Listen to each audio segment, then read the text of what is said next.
Good evening. How are you?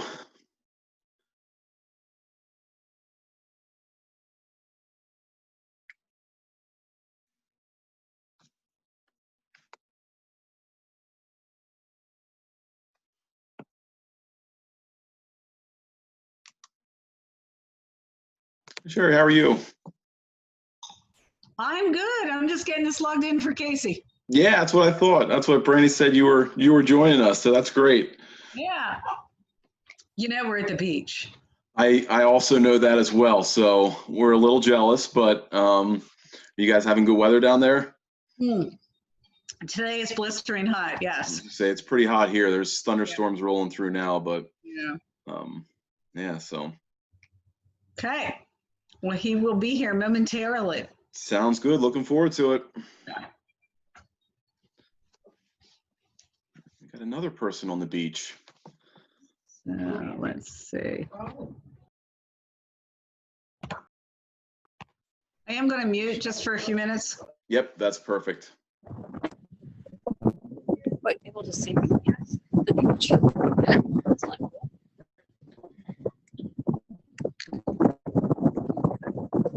no, because you said I'm on mute. No, I unmuted you. Yeah, I don't need to be unmuted. Because I can't.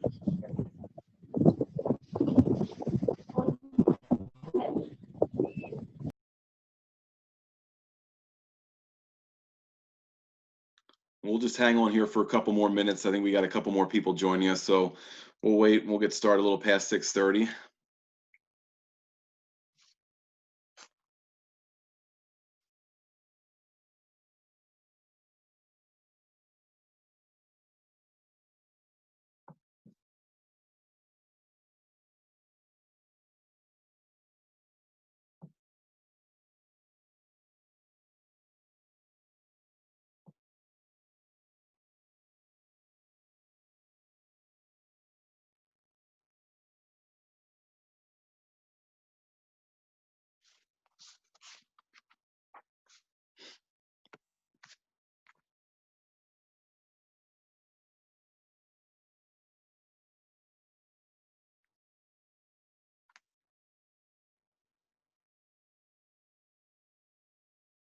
I see Peggy's at the beach or somewhere nice.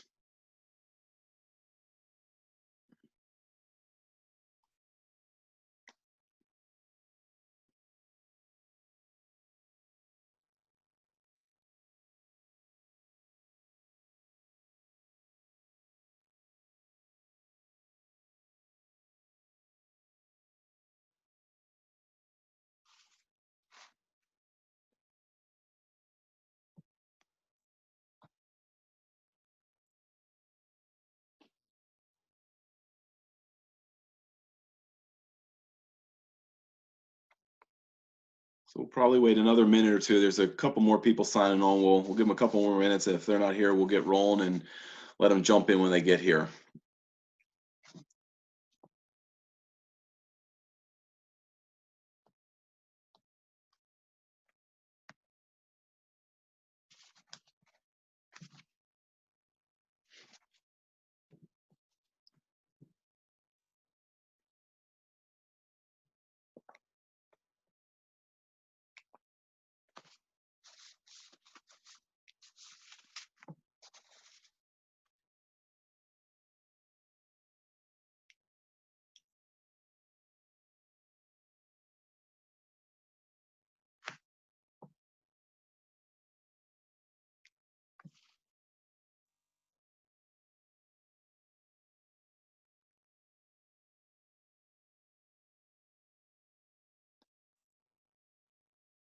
We'll wait one more minute and then we'll get rolling. Here's a couple more people. Welcome, welcome.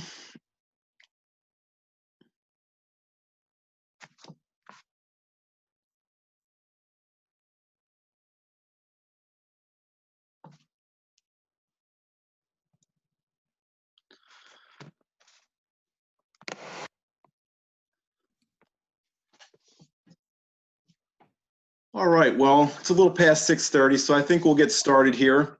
Welcome, everyone. I appreciate you guys taking the time out this evening to go over this joint replacement seminar. Hopefully we have some information that's helpful for you guys. and we'll go from there. So a little bit of housekeeping before we get started. I'll probably keep everyone muted during this session, and then at the end we'll have time to do questions and answers. That'll just make the process go a little bit smoother. I'm not sure if I'll be able to keep my little daughter upstairs muted when she goes to bed, so if she screams, I apologize for that. And hopefully we don't get any thunderstorms that knock my power out this evening. So anyway, welcome. My name's Dave Snyder. I'm one of the physical therapists that works at Hearts Physical Therapy. I work out of the Ephrata office. I've been with them for a little over 3 years. This is kind of a second career for me. Worked in a different field before this, but one of the things that really drew me to physical therapy and kind of got me interested in the joint replacement was I saw my dad go through a hip replacement maybe 5 or 6 years ago. I also have a father-in-law that had a double knee replacement a couple years ago, and so I got to watch firsthand kind of their process as they went through their joint replacements. Was really motivated and encouraged and wanted to help people kind of achieve that quality of life and improve someone's function. So just a little bit about me. That's kind of the background of what got me into this, and hopefully you find tonight's information helpful for you. Again, we'll have a question and answer at the end of the session. We'll also give you guys an opportunity, if you have interest in setting up a free phone consultation with one of our physical therapists, if you guys have more personal specific questions. So without that, I'm going to share my screen here and bring up our presentation.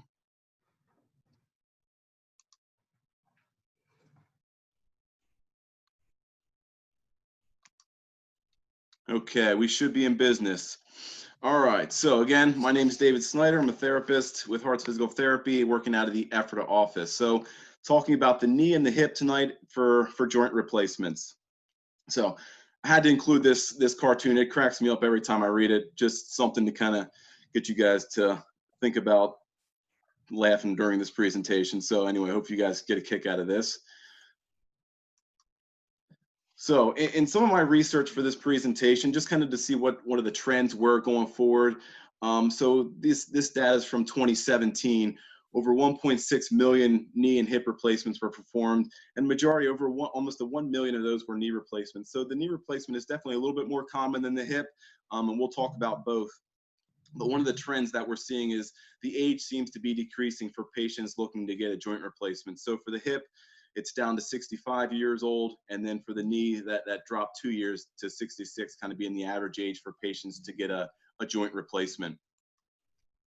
So kind of the whole reason we're talking about joint replacement is osteoarthritis. So arthritis kind of being the real catalyst to kind of what takes away our function. Just a little bit about that. What arthritis is basically it's the deterioration or kind of wearing away of your articular cartilage.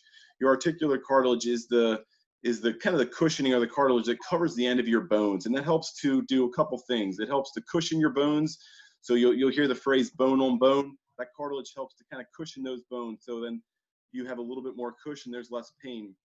The other main thing that cartilage does, it helps to provide some, almost like a gliding, or it reduces the friction with which those bones move on one another. So those joints should glide. As we age and as that cartilage wears down, there becomes less of that cartilage, and that friction, there's more friction causing more rubbing. That rubbing can cause some irritation, some pain. It's basically arthritis is inflammation of that cartilage, and you're going to hear some cracking, popping. I'm sure you guys are familiar with some of those sounds if you're interested in this seminar, but that can really have a major impact on your function and your mobility. So just to kind of highlight what we're talking about a little bit more, so we'll focus on the knee first. So here's your femur, your tibia.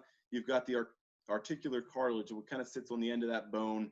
Again, helps to cushion, but also provides a little bit of space between the joints. So moving over to the deteriorating cartilage, you can see kind of the defects going on in there. And you'll, like I said, that bone on bone phrase is where the cartilage has worn away, and you've got the top bone sitting right on top of the bottom bone with no cushioning, which can be very painful for individuals.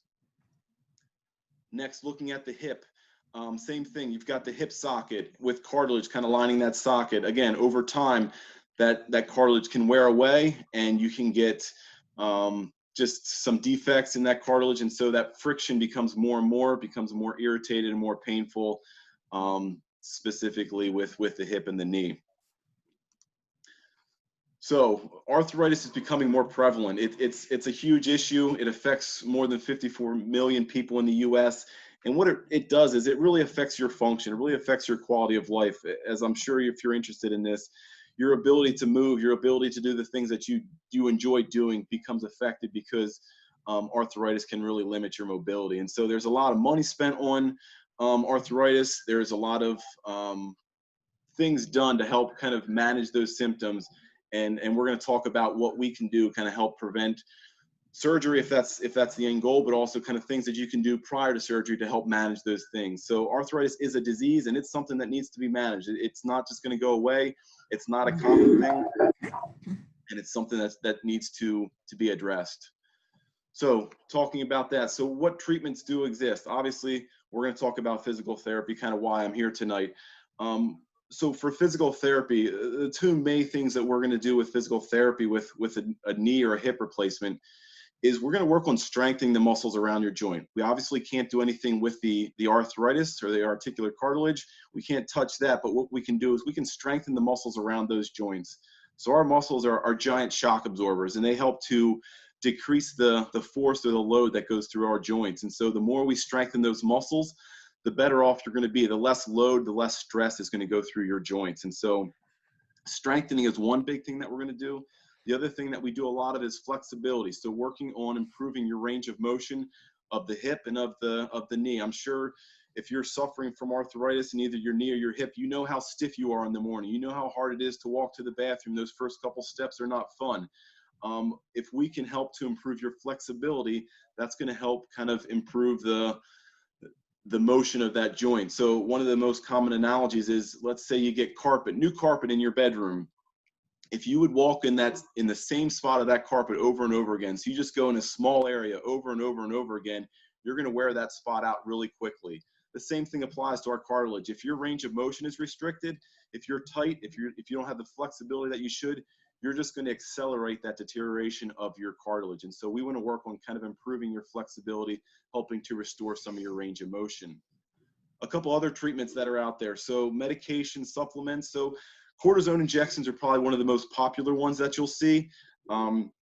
These help. These are a steroid that help to kind of really decrease the pain, the inflammation. Some people will use these to delay surgery for a couple years, get a cortisone injection a year or two every year or so, and that helps to kind of control symptoms and allow them to kind of delay the onset of surgery. The other option is a viscosupplementation. Big word, basically Synvisc, or kind of a glucosamine, an injection into the knee joint. Basically, it's like an oiling of the joint. It's supposed to help improve or lubricate that joint. So the saying motion is lotion, this is just kind of an artificial way to help kind of improve that that joint, making it less tight. Another big thing that we talk about with physical therapy and things that are important for you going forward is activity modification, trying to minimize the high impact exercises or high impact activities that can increase pain. So running, jumping, some of those high impact, a lot of times it can be standing on a hard surface for hours. That we have a lot of workers that are forced to work on concrete for 8 to 10 hours. That can also accelerate the process. So trying to find out ways that we can modify those activities so that you can manage your symptoms a little bit more. And then kind of the ultimate or the end of the road is surgery. So if none of those treatment options really work for you, surgery is always an option. And that's what we'll talk a little bit about tonight. As far as treatment, and we'll talk a lot about this, but maintaining a healthy weight, staying active, exercising, working on your flexibility, and working on your nutrition is going to be a huge way that you can kind of delay or manage your symptoms with arthritis. And that is something that we'll talk a lot more about tonight. So going more into that, obesity and being overweight, that is just a really bad combination with arthritis. You have higher loads on the joints, and what happens is those joints aren't designed to handle that. And so the stress of those joints just, again, accelerates that process. And so this can be even more of a problem. We talked about those people that have physical demanding jobs that are on their feet for 8 or 10 hours a day. Carrying that extra weight is only going to expedite that process. And so maintaining a healthy weight, diet and exercise, although it's a simple answer, it's really hard to implement that. And there's a lot of things that we can do to help kind of point you in the right direction with maintaining a healthy weight. There's good evidence that improving or controlling your body weight is going to help to improve your outcomes after surgery. So if you're serious about surgery, if you've got a surgery planned or scheduled in the next 6 months, one of the best things you can do is get yourself in shape. Try to lose 10, 15 pounds. Prepare yourself for surgery. It's only going to make the process after surgery that much easier. So that's really one of the best things that you can do to kind of help yourself out going into surgery. So talking a little bit more about surgery, kind of some of the expectations. So a lot of information on this slide. It's a little busy, but I really wanted you to be able to compare kind of what's going on right now, kind of what are some of the standard protocols for right now compared to 3 or 4 years ago. So currently, you can expect a night or two in the hospital. I just had a total knee patient come in the other day that was discharged the same day, had surgery in the morning and was discharged before the end of the day. So same day discharge from the hospital is not that unusual. Typically, you'll spend a night in the hospital after surgery. Most of the times, you're going to start start therapy within the next 3 to 4 days. So the days of having home PT for 2 or 3 weeks are not really happening anymore. Typically, you'll see us within 3 to 4 days after surgery, and getting you started with your exercises right away has been shown to kind of improve your outcomes. You're going to use a walker for a little bit, and that's going to kind of be dependent on each person. So what your health is, what your fitness level and mobility is coming out of surgery is going to vary for each person, but you'll typically use a walker for a couple days, for a week or so, and then your therapist will help transition you to a cane when you're safe and when it's appropriate for you. A couple other things that we're seeing is staples are not quite as common as they used to be. You'll still see them a little bit. Certain surgeons will use those, but using glue or zip line to close those incisions, having that being covered by an Aquacel dressing is also kind of standard right now. Using an over-the-counter blood thinner such as aspirin, just to kind of prevent and getting blood clots. And then prehab is becoming a lot more standard. Surgeons are seeing the benefit of having patients do therapy before surgery to help improve outcomes after surgery. So kind of a change of what was happening a couple years ago and what we're seeing in the clinic over the past year or so.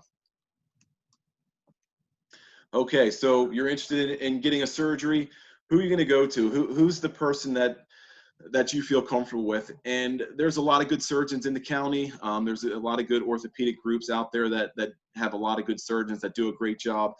One of the biggest things is you want to find someone that you feel comfortable with. You want to spend time at your consult, making sure that they understand what your goals are, what you're trying to get back to, and someone that you feel comfortable with. So you want someone from those orthopedic groups that specializes. A lot of times we'll have someone that specializes in a knee or specializes in a hip. And so you want to make sure that you're able to get onto their schedule. You may have to wait a little bit for that, but there's evidence that those people have less infections, less complications with those procedures. So making sure you feel comfortable with your surgeon is huge. Then also, when you choose a physical therapist, make sure you find someone that has experience dealing with joint replacements. One of the things that we really value at Hearts Physical Therapy is we want to put our hands to help you improve your range of motion. So we're stretching with patients at every session. This is really helpful to improve your range of motion. And so we really want to be mindful of putting our hands to help you improve your range of motion. Also, we want to help understand what your goals are. Are you want to getting back to hiking, being mobile, hanging out with grandkids, things like that? We want to challenge you in the clinic so that you can get back to doing the things that you really want to do.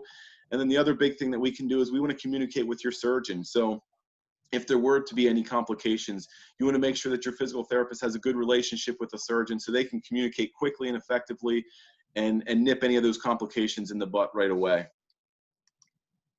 So just kind of reiterate what I said, surgeons who perform 50 or more knee replacements, they had a significantly lower rate of complications than those that did 12 or less. So you want someone that specializes in whatever joint you're considering to have your joint replaced.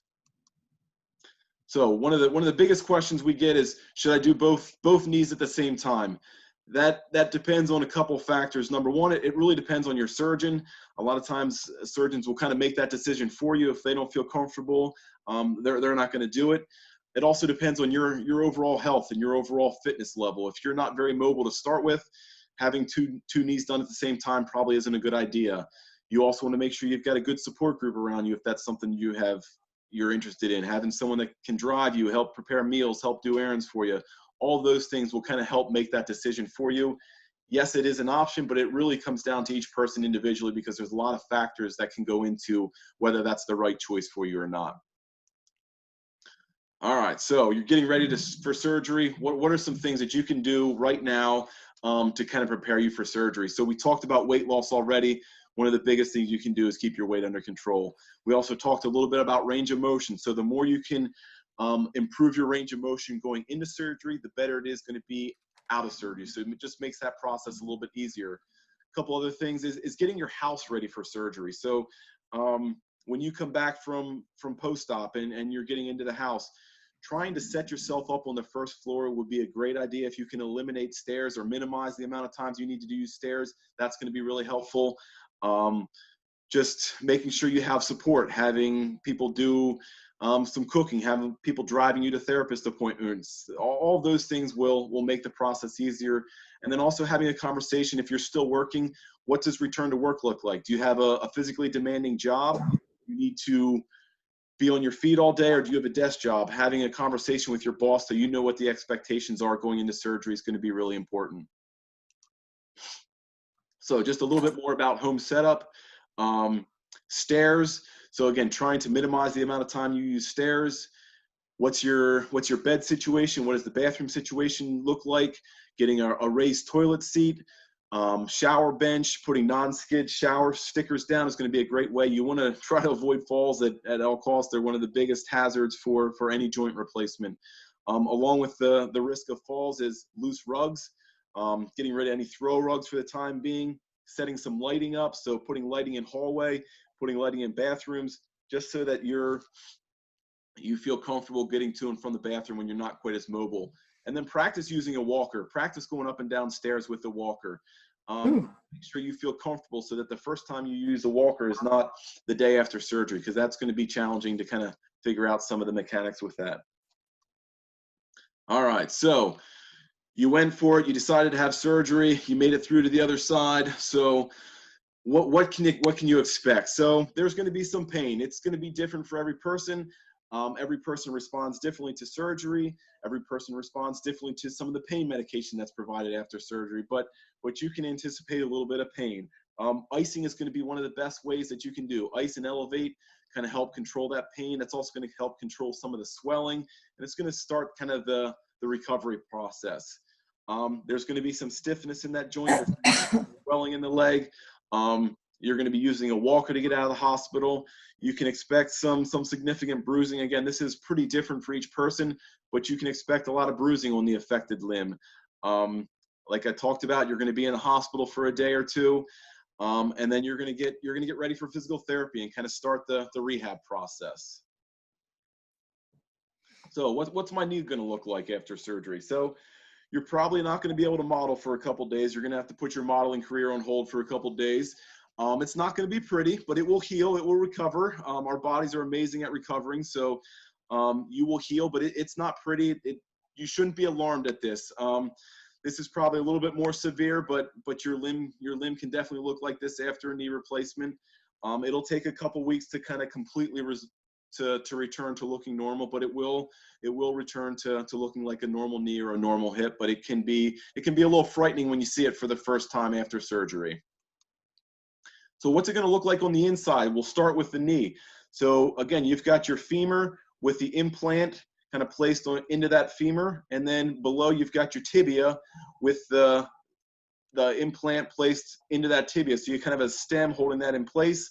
And then between there, you've got this spacer, this liner, which basically helps to kind of act as your cartilage. That's your new cartilage, typically made out of plastic. That's going to provide some of the cushioning for your joint just beside you for you.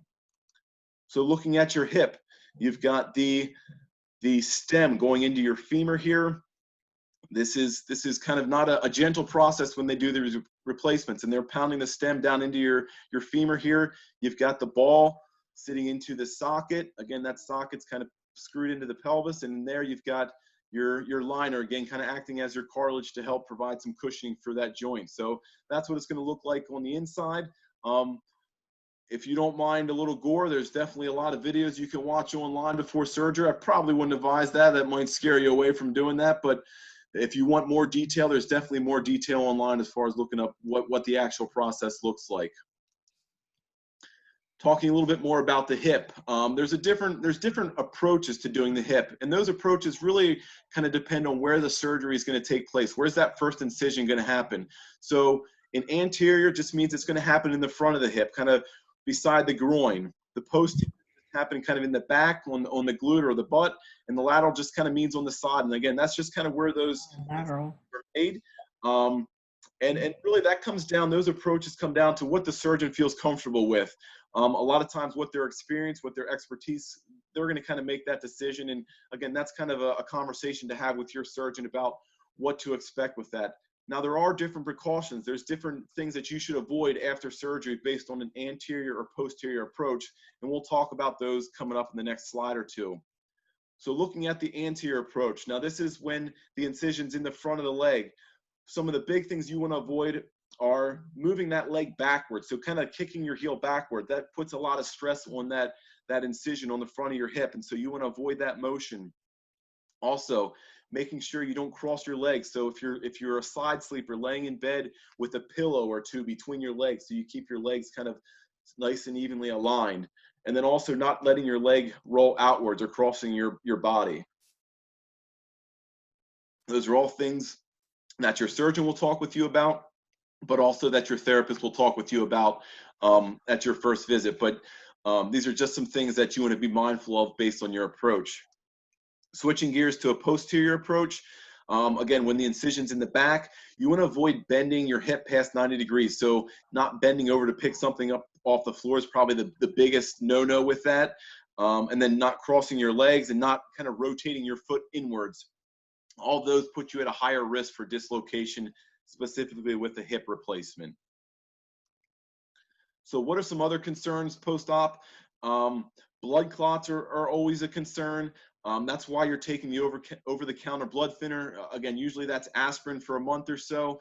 One of the best things you can do to help prevent blood clots is to stay active. So it doesn't have to be a long walk, but trying to get up every hour or two and taking a small walk around the house. You want to avoid sitting for those long periods of time. Number one, that's going to cause your joint to get really stiff. But number two, that helps to improve your circulation and helps to prevent the risk of blood clots. The other thing is the risk of infection. So typically occurring 3 to 5 days after surgery. We should all be pros at taking our temperatures by now. So hopefully you're able to take your temperature, but a sudden increase in your temperature, having a fever over 101 degrees, looking for excessive drainage, yellow thick drainage coming out of the wound, increased redness around the incision, increased pain, chills, all those, any of these symptoms would be immediate call to your surgeon. Those are not things that you wanna mess around with. Your therapist will constantly look at your incision and kind of screen those, but if you would experience these symptoms at home, these are definitely a reason to call your surgeon right away.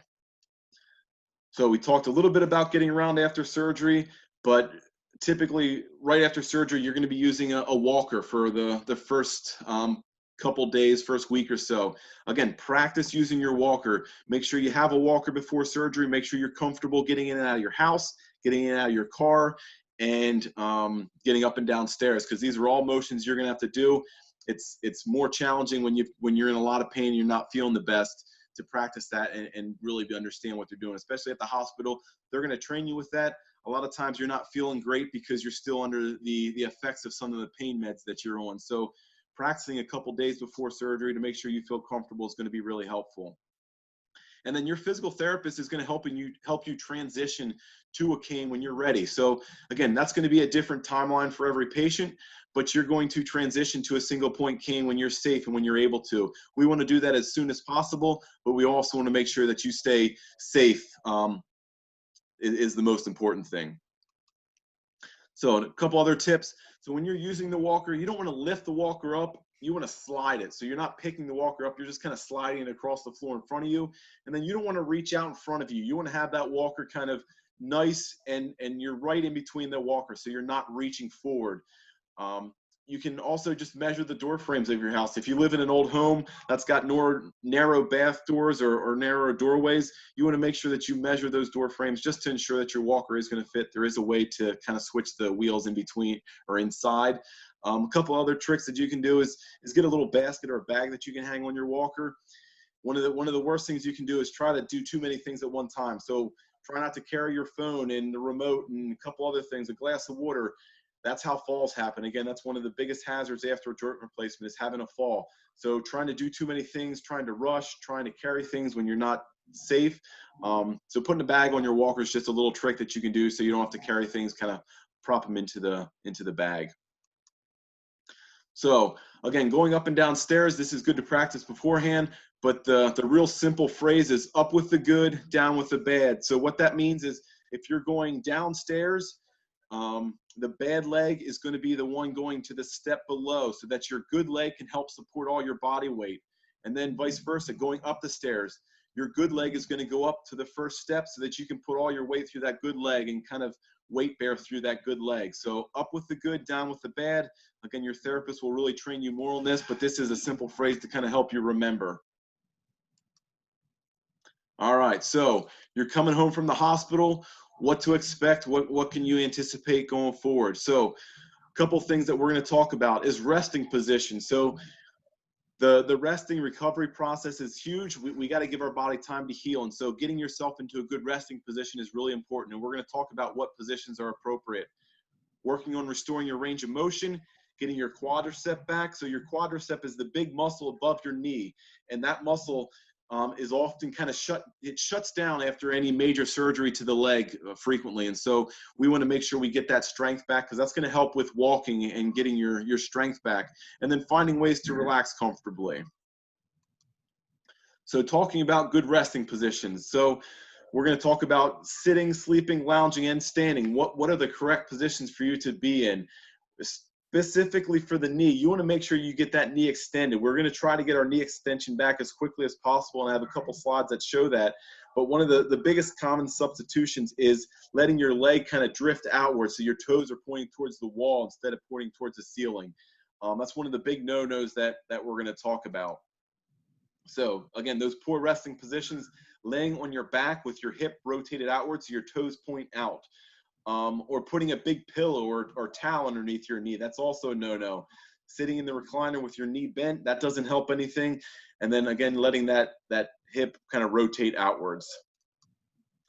So some good positions. So this position, you've got a big pillow right underneath the knee. So this is more specific to the knee replacement, but you can see on this picture, the correct position, you've got a big pillow kind of long ways underneath the knee. As opposed to this, you've just got a pillow right underneath the knee. You can see there's more of a bend in this knee. We're trying to get that knee straight, so this isn't helping the process. Same thing here. You want to spin that pillow the other way so it's going long ways. Or if you can, tolerate even without a pillow to kind of help improve that range of motion. A couple other pictures kind of showing correct versus incorrect or correct versus incorrect positions. So having your toe point up towards the ceiling in this position right here, that's really the position that we want to see your toes in, directly towards the ceiling, as opposed to this where they're pointing kind of towards the wall.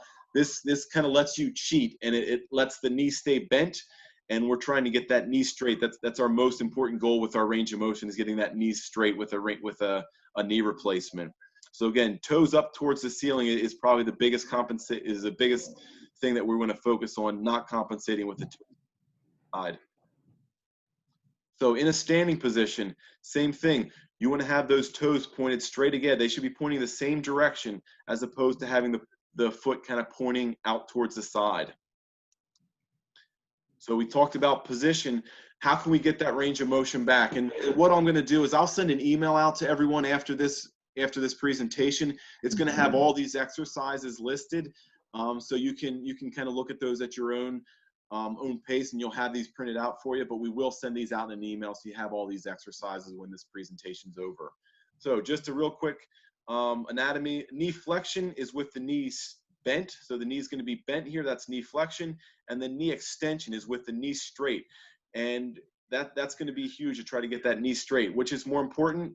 Knee extension is huge. That is the biggest thing that we're working on after a knee replacement, is trying to get your knee straight as quickly as possible.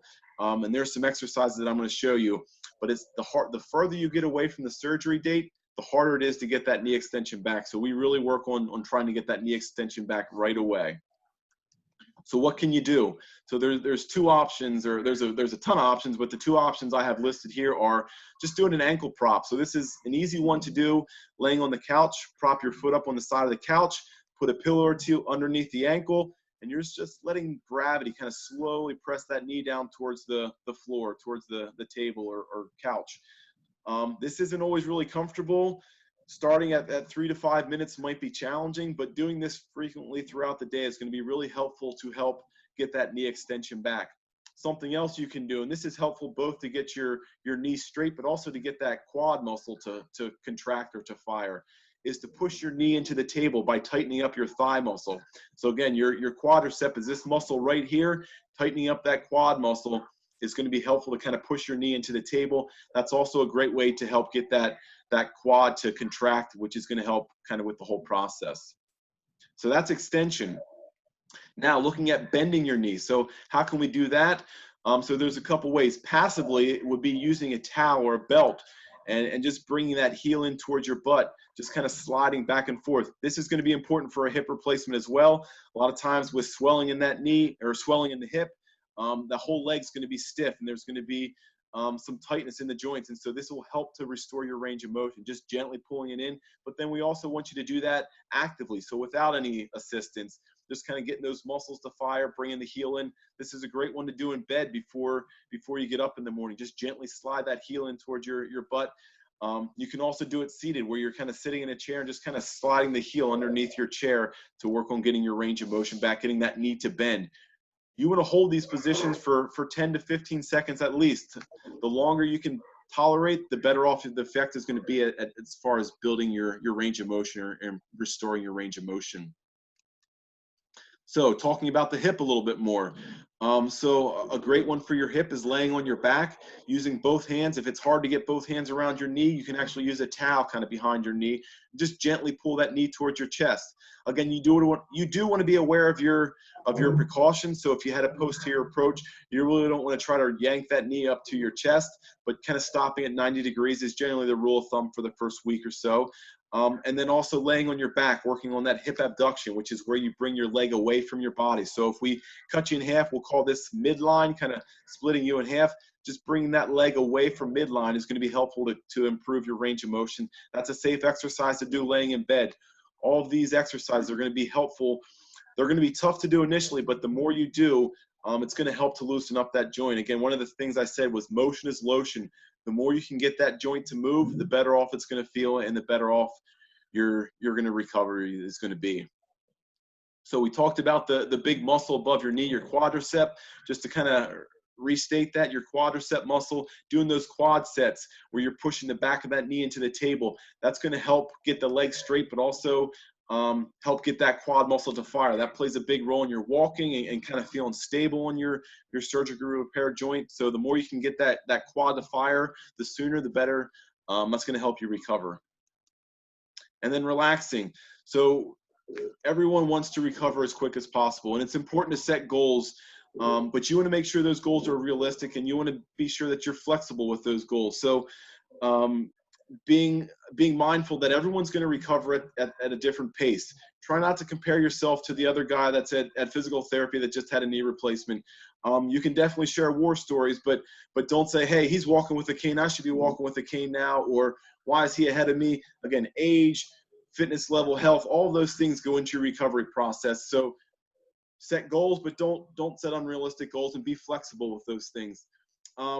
Focus on your rehab, focus on physical therapy, do your exercises at home, but understand that the healing process takes time, and you got to let yourself rest and recover so that your body can heal itself.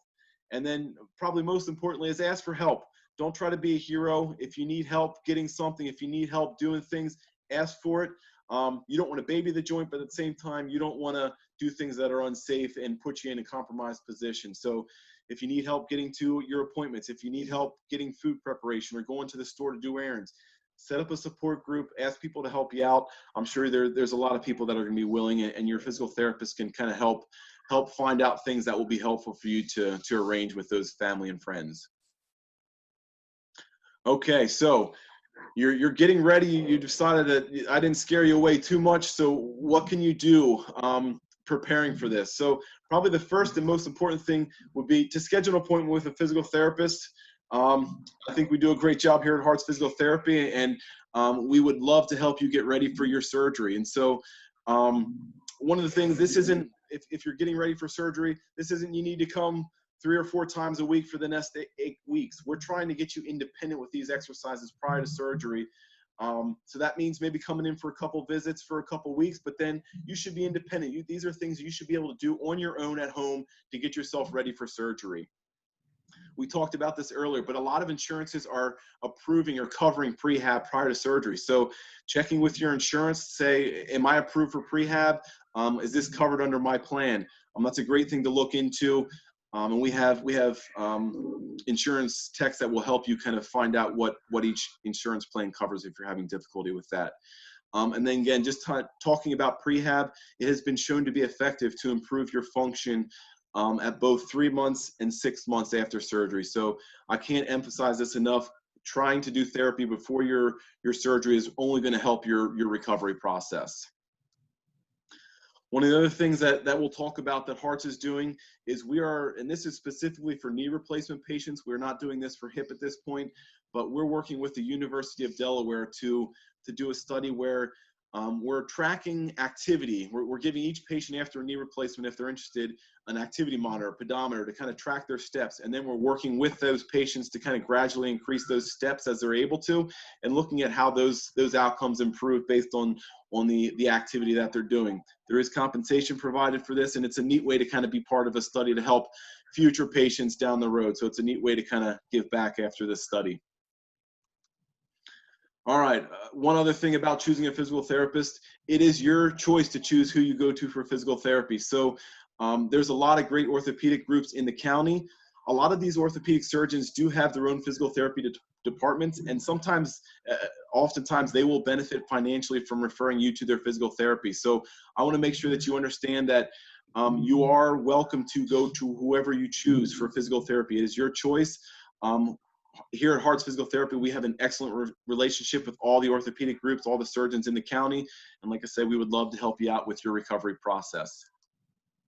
So have to mention kind of COVID-19. We are taking all the precautions. We're following all the CDC guidelines, including personal protective equipment. We're screening patients, taking temperatures of both patients and employees upon entering facilities. We've modified our schedule, so we're spreading our patients out. We're modifying our patient care teams so that we're only seeing 1 patient an hour for each employee, so that we can limit the amount of exposure to both patients and employees in the office.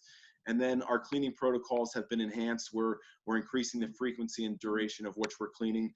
We're using a medical strength disinfectant on every single thing that our patients touch. So we want you to feel safe coming into our clinic.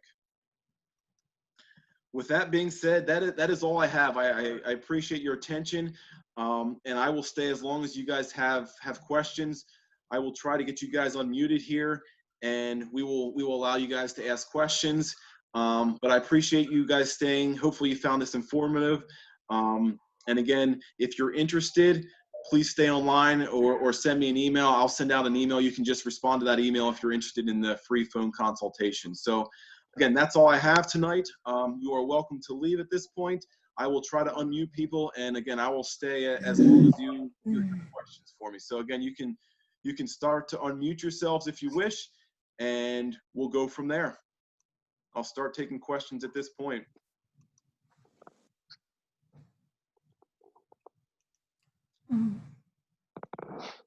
Any questions? Or anyone interested in the free phone consultation? Dave, Mr. Sweezy. Yes, hello? Mr. Sweezy, can you hear me? I hear you. How you doing, buddy? Good, how are you? Thanks for attending. No problem, I appreciate it. I just have a couple of questions. First thing is, you know, well, you know me, and we've been around for a long time, but Absolutely. my left hip is gone. Yeah. What can I do to improve the range of motion? The reason I ask that is like you know, it's gone. I mean, the hip's gone, but I can still walk. I can still walk 18 holes of golf. I Yeah. can still ride a bike, and I can still, and I don't have that constant. I don't have constant pain. Right. But what I do have is range of motion. Like I can put my right sock on, no problem. I go to put my left sock on in the morning, and it's a struggle. How can I get that? You know, is there something I can do to improve that range of motion? The second question I have is, I've never had a cortisone shot. Yeah. What will that do? Will that make it better? And I know that cortisone is a temporary fix, but will that give me, 6 months, 8 months, a year? I mean, what would you suggest? What kind of relief will you get? Absolutely. So first question is flexibility.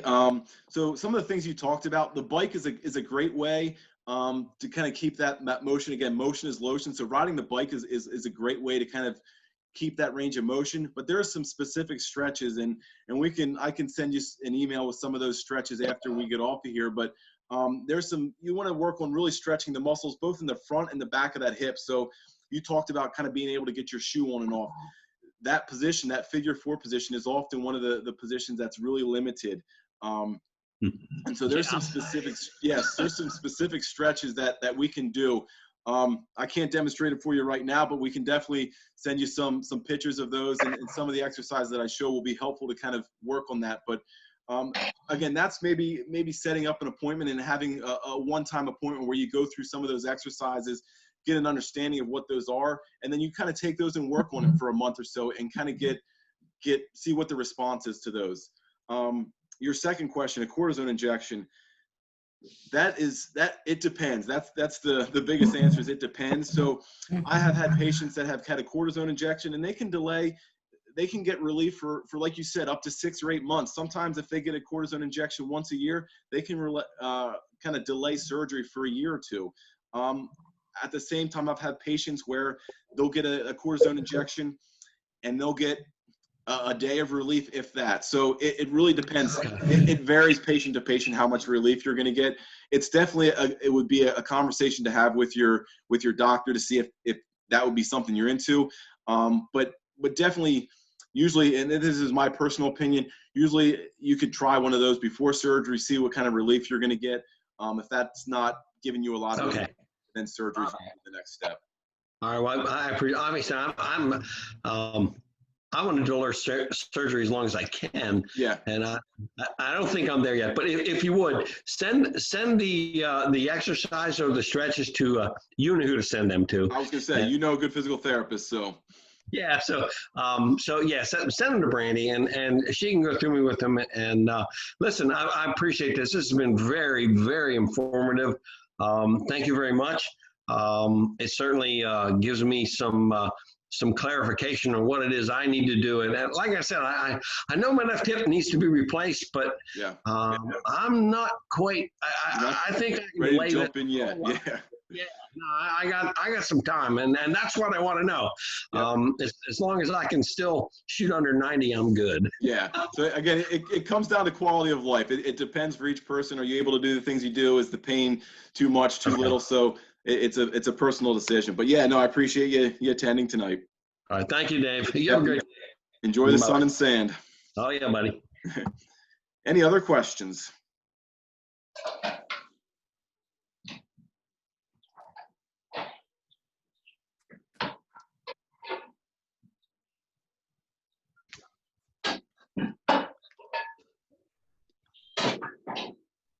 Well, if there's no other questions, I'll kind of wrap things up. Like I said, I will send out an email that will have all the exercises. If you have questions, you can respond directly to that email. Or if you'd like a free phone consult where you talk one-on-one with a physical therapist, you're welcome to kind of request that as well. And we'll be glad to get you signed up for that, and then have a physical therapist give you a call and talk more specifically about your particular issues. So if there's no more questions, I thank you again. I have one. Yeah, absolutely. I'm having my hip replaced on Tuesday, and I have my first appointment with you on the 19th. Okay. She said it's adequate for me to, I was going to bring a bed downstairs, and she says, oh no, she goes, use a recliner. So I'm using a recliner. Will I be able to do those where you bend your knee into the back? You know, you Yeah, you can still kind of sit on a recliner, and if you can get that recliner back so you're almost kind of horizontal. it's flat. Yeah. It goes very flat. Yeah, you're not gonna, like I said, you're not gonna be bringing your knee into your chest for the first couple days, but just getting that movement will be possible in a recliner. Yeah, that setup is definitely fine for you. Okay. Yeah. She just said you don't need to bring the bed downstairs. She said the recliner's fine. Yeah, a lot of times the recliners is usually people will try the bed, but then recliner gets a little bit more comfortable, kind of middle of the night. You're like, you know what, I'm done with the bed. I'm getting to the recliner. I at least can get a little bit of sleep. So Yeah, these are powered, so they're electric, so they work a little bit better than the one you have to pull with your arm. yeah, absolutely, absolutely. Okay. All right, I'm good. Yeah, good luck with your surgery. I hope things go well, and I look forward to helping you with your recovery. I'll be there at 12:30 on the 19th. Sounds good. Sounds good. Okay, thank you. You're welcome.